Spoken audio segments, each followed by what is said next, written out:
Hi friends, welcome back to my channel. Sass here. I'm here to do another review of Love After Lockup.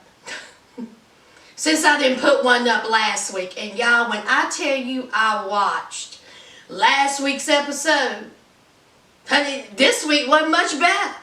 So this video is going to be short and sweet. I'm just going to go ahead and put it up tonight, okay? So let's get Andreea and Dre out the way. So as we know, Dre, okay, he didn't get out. Okay, Andreea had a fit. She threw her phone, crying, snot flying. So she wants to know why. She wants to know why Andre is not getting out of prison. So she meets up with a detective who is very familiar with Andre. Okay, that detective was fine as hell. Did y'all see him? I was thinking to myself, Andreea, slide that man your number. But then I, came to the realization that she got about 85 mud shots in. Well, that wouldn't work, so my bad. So he's basically telling Andreea, say, listen, Andreea ain't getting out no time soon. Okay? He is not getting out. With the charges that he had over his head, with everything that he done, he's not getting out, and he's fully aware that he wasn't getting out. Okay? Your man wasn't nothing but a menace. And honey, that's what the detective said. Detective said that Dre was a menace. Okay? Well, I mean, Dre was the one that was bragging about being Scarface and, the kingpin. I wouldn't expect him to get out either. All right. So, of course, here's Andreea. All of this is just a shock to her. She just cannot believe that Andre was not getting out. Well, you said it out your mouth that Andre has a reputation where y'all live. That Andre had loads and loads and loads of money. Okay? Andre was about it. So, I don't really think Andreea, okay, I don't really believe Andreea when she says that, she thought Andre was getting out. I don't think no. Andreea knew good and well that Andre was not getting out of prison. I'll tell you something else, okay? I think Andreea knows what she's dealing with. She sat down across from that detective just flabbergasted that Dre has this type of reputation. Andreea, if you don't go somewhere and sit down and work on your sunglass line, that's what you do. So, let's move on from that. All right? I have no idea why they showed Vincent and Amber. Okay? They literally showed them for 3 minutes, and that's as long as I'm going to take to talk about these two fools. So, Vincent and Amber's on her way to meet her friend to get their feet done. Vincent gets a call from his grandma. He's sitting there lying to his grandma, talking about he at work, he has a job, he's in Georgia, all this stuff. And so Amber is like, something's not quite right with Vincent, all right? He's not the same person as how I known him when I was in prison, okay? Now, here is Amber, an ex-con. She used the term sketchy to describe Vincent. Now, when your ex-con girlfriend used the term sketchy, something ain't right. And I have to believe something ain't right with Vincent.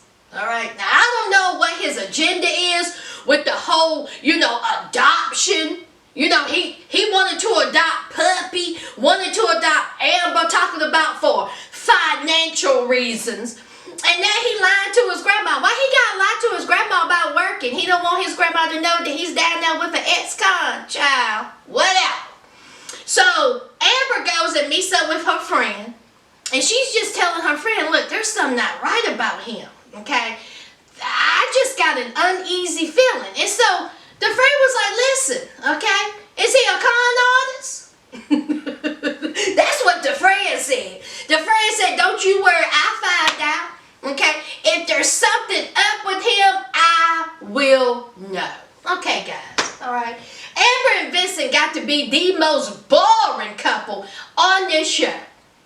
What is Vincent's deal? What is he keeping?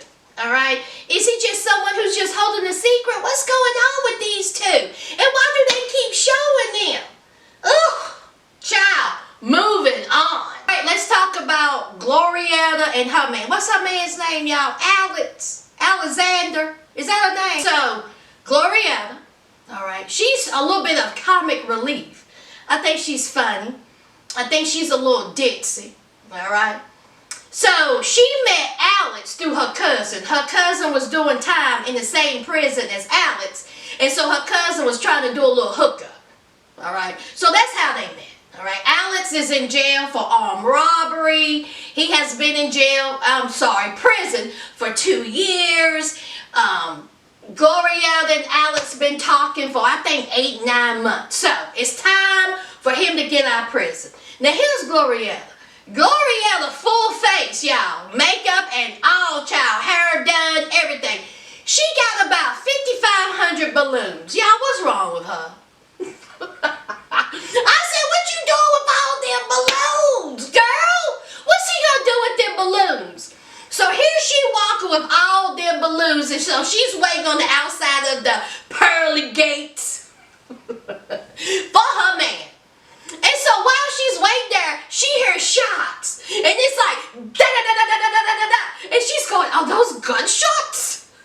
Are those gunshots?" I was like, "Please let them bust the balloons." I just let one bullet fly so they could just pop up all them stupid, childish, juvenile balloons. I said, "Girl, what you doing, blow that? This is a man.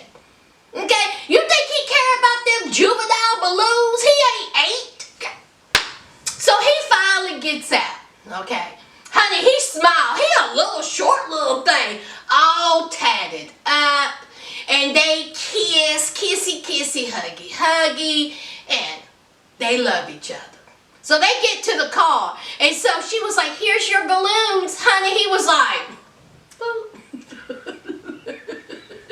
honey, he was like, "Look, let the air take the balloons, child. I don't care nothing about them balloons." And then here comes Gloriana. That was therapeutic.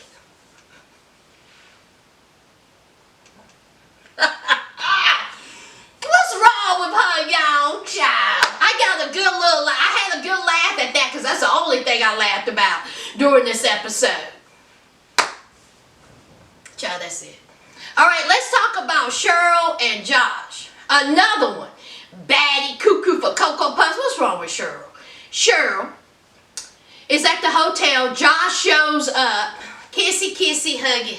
Okay, we find out that Josh owes $84,000 in restitution. With all of the, stealing of the vehicles, going on car chases, wrecking the vehicles, and all the other stuff he's done. It's $84,000 and some change. And here is Cheryl. Cheryl gonna talk about, with the $84,000 and us paying for our wedding. He has to pay $40 a month. $40 a month on the $84,000 restitution bill. Child, he gonna be paying for that for the rest of his life.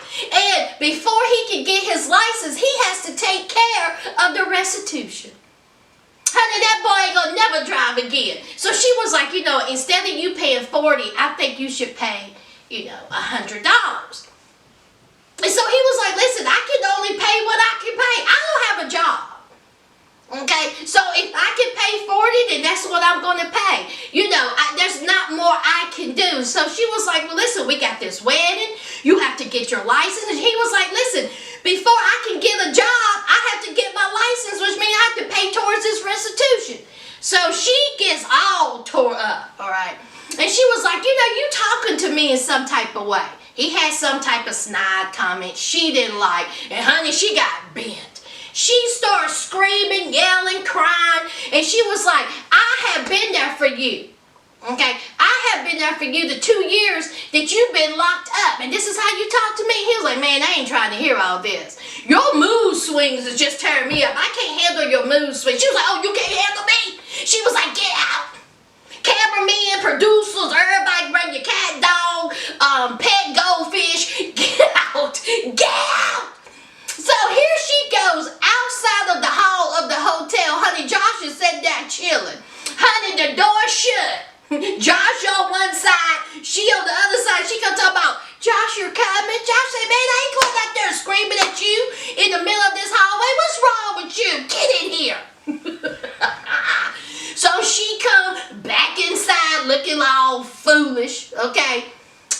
then they start talking. He was like, listen, if you don't stop, okay, I can't handle your mood swings. I'm not about no arguing. And she was like, I don't want to argue either. I love you.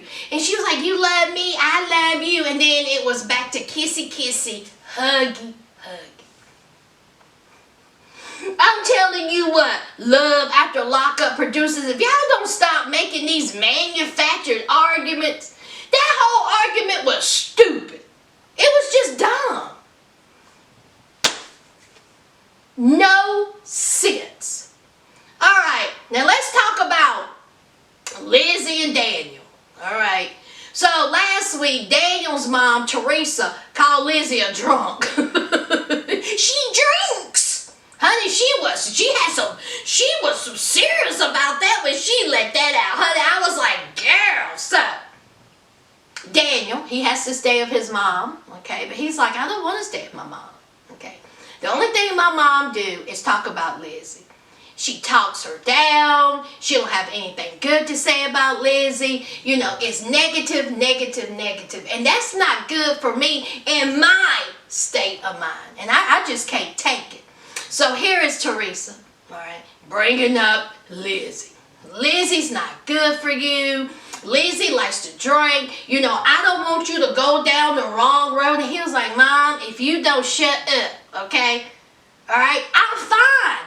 That was in the past. And you out here talking about Lizzie in front of the family. That wasn't even cool. All right, and so here's Teresa. You know, she didn't do nothing wrong. You know, she was just venting how she felt. So Daniel said, I don't want to hear it. This being here with you is not good for me. So, of course, Teresa, she gets upset. Daniel gets upset. He leaves, okay? And so Teresa's just standing there. So here comes Lizzie. Lizzie shows up. She's taking Daniel. They're going to meet up with some friends at a ball. So she wants to confront Teresa about Teresa calling her a drunk. And she said, you know, I overheard that and that hurt my feelings. And I'm going to, you know, talk to her about it. And she did. And so she was just telling Teresa, she says, listen, you know, I have made some improvements in my life since Daniel has been locked up. And Teresa's whole thing is, can she really trust Lizzie? Can Daniel trust Lizzie? Because Lizzie never wrote Daniel. Lizzie never visited Daniel. What's she hiding? She hiding. Okay? Something's not right there. She was like, you know, I supported Daniel. Okay? And as Lizzie being the girlfriend, she should have did at least what I did or more. So Daniel was like, yes, I know all this, but she had to do what she had to do on the outside. She was going to school. She was working. She was trying to better herself. Okay? But I'm out now. All right? That is in the past. This is the present. So Lizzie is just telling her that she don't appreciate it, that she is doing well for herself, that listen, that she's not a bad influence on Daniel. And here comes Teresa. Teresa said, you are a bad influence, okay? Because you drink. He drinks. And she was like, did he tell you that he drinks? Did he tell you that he drinks? And so Lizzie was like, yes, he told me. But you out here thinking that I'm an alcoholic, that I'm going to bring him down. She was like, I'm not going to bring this boy down. So here comes Daniel. Daniel was like, Mom, she cannot make me do what I don't want to do. Here's the same old argument, okay? The moms are being overprotective and want someone to blame, okay? The sons are saying, if I make a mistake, it's on me. You can't blame my girl for that. She's not a bad influence. Teresa, your son was cutting shine before he even went to prison, before he even met Lizzie. So all this cannot be put on Lizzie. You have to take some type of blame. What was you raising? So, okay, quit trying to shift blame. Your boy grown. He's going to make his own decision. If he wants to go to that bar and drink, he's going to do that. All right? And Lizzie going to be sitting right there beside of him, getting towed up from the flow up. Bottom line is, all right, all of a sudden, Lizzie says that, she wants to have a relationship with Teresa. Teresa says she wants to have a relationship with Lizzie. And all of a sudden they hug.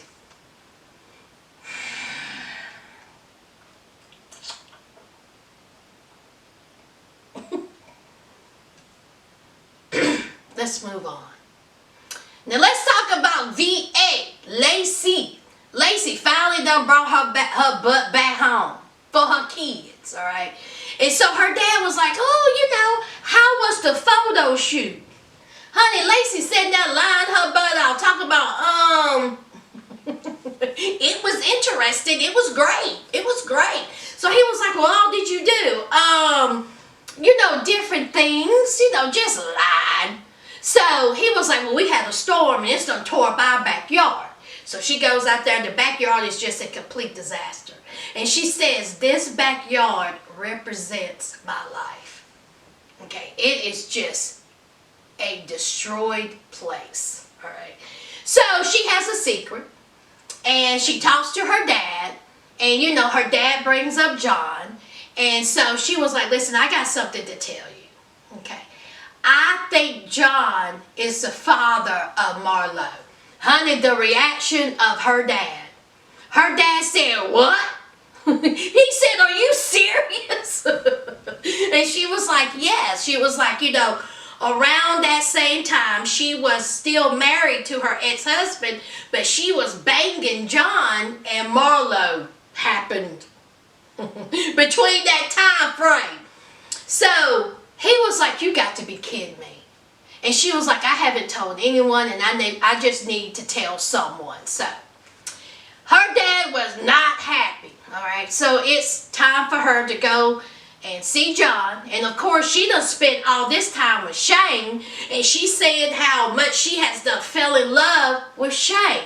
Okay, and here she is going to visit John in prison. So she said that she's ready to break the news to John. Honey, Lacey is a bag of mess. You hear me? Lacey is a whole entire mess. And again, I just want to say she does not represent us Virginians.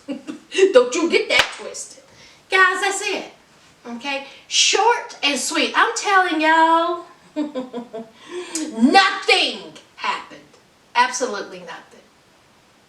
Don't forget to leave a like, comment, and subscribe. And until next week, friends.